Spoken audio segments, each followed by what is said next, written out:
વાત કરવી છે અમદાવાદના વીએસ હોસ્પિટલના ક્લિનિકલ ટ્રાયલ કૌભાંડની। હોસ્પિટલમાં ક્લિનિકલ ટ્રાયલ કૌભાંડ મુદ્દે સૌથી મોટા સમાચાર આજે સામે આવ્યા છે। કોંગ્રેસના કોર્પોરેટર રાજશ્રી કેસરીએ ગંભીર આક્ષેપ લગાવ્યો છે। વીએસ હોસ્પિટલમાં ક્લિનિકલ ટ્રાયલ જ્યારે કરાયું હતું ત્યારે 3 લોકોના મોત થયા હતા તેવો આક્ષેપ કરવામાં આવી રહ્યો છે। જી હા, કુલ 500 જેટલા દર્દીઓ ઉપર ક્લિનિકલ ટ્રાયલ કરવામાં આવ્યું હતું અને એમાંથી 3 દર્દીઓના મોત થયા હતા। આ સાથે જે નિયમો છે તે નિયમો નેવે મૂકીને ક્લિનિકલ ટ્રાયલ કરાયું હતું। ક્લિનિકલ રિસર્ચ માટે હોસ્પિટલે એમઓયુ કર્યા હતા। એમઓયુમાં વીએસ હોસ્પિટલના ડીન પારુલ શાહની સહી હોવાનો પણ દાવો કોંગ્રેસના કોર્પોરેટર કરી રહ્યા છે। ગુજરાત ફર્સ્ટે વાત કરી હતી કોંગ્રેસ કોર્પોરેટર સાથે, શું કહ્યું, શું ખુલાસાઓ કર્યા એ પણ આપણે સંભળાવીએ। કમિશનર સાહેબને રજૂઆત કરેલ ત્યારે કમિશનર સાહેબે મને હૈયાધારણ આપેલ કે હું આ કેસમાં કમિટી રચું છું અને કમિટી રચીને હું આ કેસમાં કંઈક રિઝલ્ટ લાવીશ।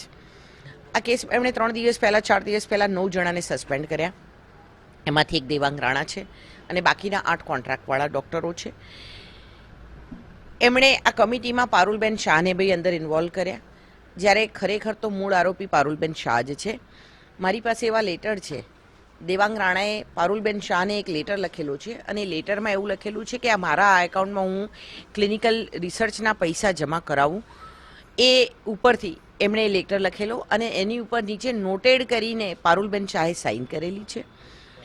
એક બાજુ પારુલબેન કે ચેરીબેન એવું કહી રહ્યા છે કે આવી કોઈ કમિટી જ અસ્તિત્વમાં નહોતી, ત્યારે એસ્પો લેબોરેટરીઝ કરીને એક કંપની છે જેણે 29 નવેમ્બર 2024ના રોજ એક રિસર્ચ કર્યું, ક્લિનિકલ ટ્રાયલ કર્યું અને ક્લિનિકલ ટ્રાયલ કર્યું એની ઉપર પણ પારુલબેન શાહના સાઇન છે, જે કોર્પોરેશને 17 થી 20 કરોડ રૂપિયાનો એક આંકડો બહાર પાડ્યો છે। 500થી વધુ ક્લિનિકલ ટ્રાયલ થયા છે એવું બહાર પાડ્યું છે। પણ આ છેલ્લા મારી જાણ મુજબથી મને એવી ખબર પડી છે કે આ 4 વર્ષમાં આ ક્લિનિકલ ટ્રાયલમાં 3 લોકોના મોત પણ થયા છે। જે ફેમિલી મારી પાસે હવે આવી રહી છે, એ ફેમિલી મારી પાસે આવે એટલે હું ચોક્કસથી આપની ચેનલના માધ્યમથી એમને આપની સમક્ષ બેસાડી દઈશ।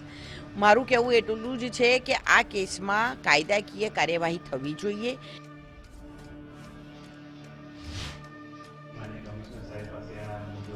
સાહેબે ઇમિડિયેટલી એક તપાસ કમિટી રચના કરી, જેમાં આ ટેકનિકલ સબ્જેક્ટ હોય એમાં ક્લિનિકલ ટ્રાયલમાં શું કરવાનું થાય, કઈ રીતે થયું છે એની વિગતો માટે કમિટી બનાવી હતી અને કમિટી બન્યા પછી એનો રિપોર્ટ આવ્યો। રિપોર્ટ આવ્યા પછી તરત જ એ દિવસે સાહેબ દ્વારા નિર્ણય બી કરવામાં આવે છે અને એમાં જેમ કહ્યું કે જે ડૉક્ટર્સ જે એમાં ઇન્વોલ્વ હતા એમને એકને સસ્પેન્ડ કરવામાં આવે છે।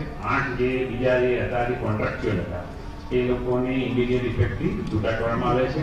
તત્કાલીન મેડિકલ સુપ્રિન્ટેન્ડન્ટ જે હતા જેમની પણ આમાં ભૂમિકા જણાવેલી છે, એમને પણ આપણે ચાર્જશીટ આપવાની પ્રક્રિયા એમને પણ ચાલુ કરી, એમની સામે પણ પગલાં લેવામાં આવશે। એ સિવાય પણ આ હજુ જે રિપોર્ટ આવ્યો છે પ્રિલિમિનરી રિપોર્ટ છે, એટલે એની અંદર જ્યારે વિસ્તૃત બધી વિગતો સામે આવશે, શું થયું છે અને તમામ ફંડ રિકવરીની પ્રોસેસ ઓલરેડી ઇનિશિયેટ થઈ ચૂકી છે। દરેકને જ્યાં રિકવરી માટે જેટલું અત્યારે ધ્યાનમાં આવેલું છે એ રિકવરી કરવા માટે નોટિસ આપી છે। આ સિવાય પણ જો તપાસમાં બીજી કોઈ જણાશે રિકવરીની તો એ પણ તે કાર્યવાહી કરવામાં આવશે।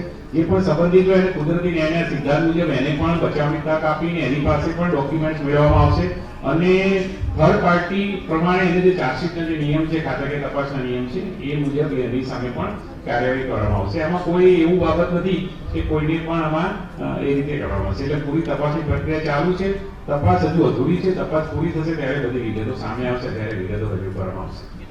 माननीय मेयर श्री, आज इस सदन में सबसे बड़ी बात तो ये है कि अभी तक ये तो बात थी कि आप लोग अनजान थे, इतनी बड़ी घटना हुई, आप लोग अनजान थे।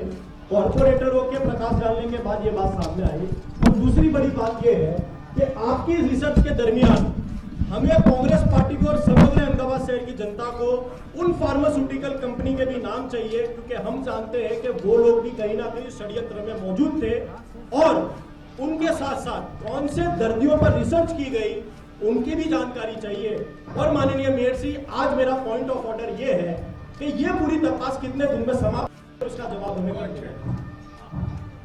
माननीय मेयर जी, इसकी जवाबदारी आप लोग अभी बताइए। ये पूरी जो आप लोगों जो कमेटी बना रहे हो, इसका पूरी तपास कितने दिन में पूरी होगी? मैडम पॉइंट ऑफ ऑर्डर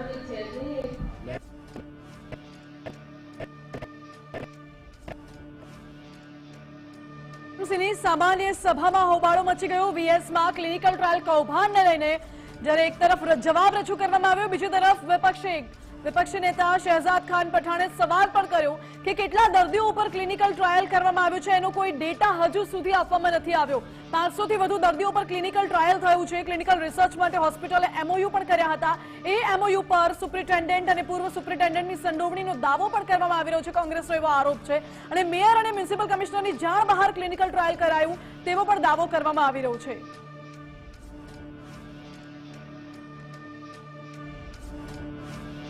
તો આ ક્લિનિકલ ટ્રાયલ કૌભાંડમાં જે MOU કરવામાં આવ્યા હતા અને પૂરેપૂરી જે આખી ક્લિનિકલ ટ્રાયલની પ્રોસેસ હતી તેમાં તેના સુપ્રિન્ટેન્ડન્ટ છે વીએસ હોસ્પિટલના એની સંડોવણીનો આરોપ કોંગ્રેસ કોર્પોરેટર દ્વારા કરવામાં આવી રહ્યો છે.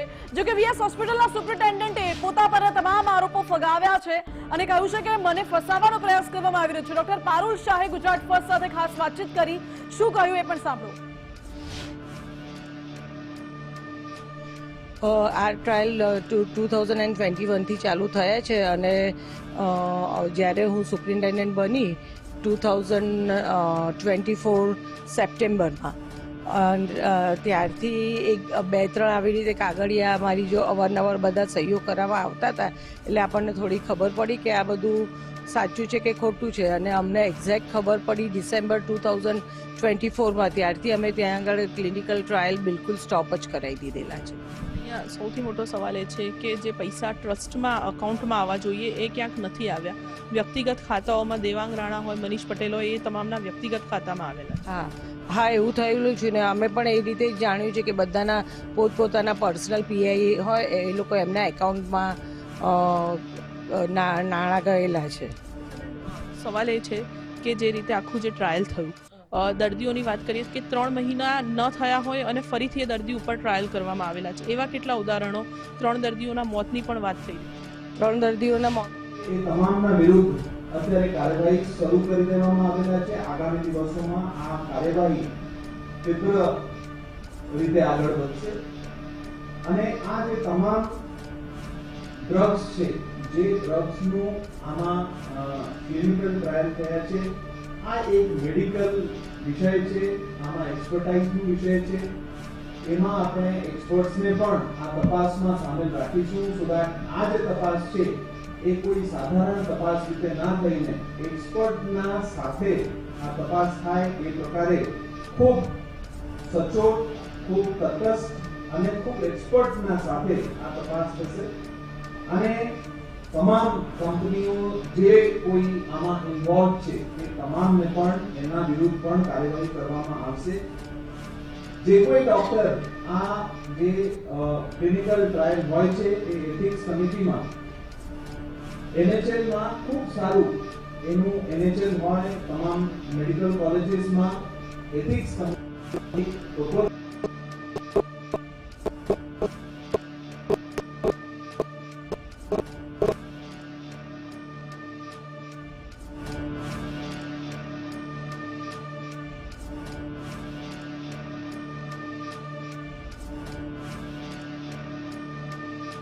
તો અત્યારે એએમસીની સામાન્ય સભા યોજાય છે, જેમાં કોંગ્રેસે વિરોધ કર્યો છે અને આ સાથે બીજી તરફ હોબાળો મચ્યો છે અને બીજી તરફ વીએસના કૌભાંડને લઈને અત્યારે જવાબ પણ રજૂ કરવામાં આવ્યો છે. કહેવાયું છે કે સસ્પેન્શન સુધીની કાર્યવાહી કરાઈ છે, પરંતુ સવાલ ફક્ત એક જ છે કે 3 જિંદગીની કિંમત 500 લોકો ઉપર જે ટ્રાયલ કરવામાં આવ્યા, શું આ તમામ જિંદગીની કિંમત માત્ર સસ્પેન્શન સુધીની કાર્યવાહી છે?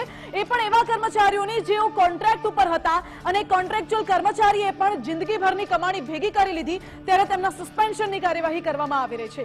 ન્યાય ક્યારે મળશે એ દર્દીઓને, એ ક્લિનિકલ ટ્રાયલ જેમના ઉપર થયું છે, ભોગ બનનારાઓને એ સવાલ છે. આ સાથે સીધું અને સચમાં અત્યારે બસ આટલું જ. આવા જ વધુ સમાચાર માટે આપ જોતા રહો ગુજરાત ફર્સ્ટ.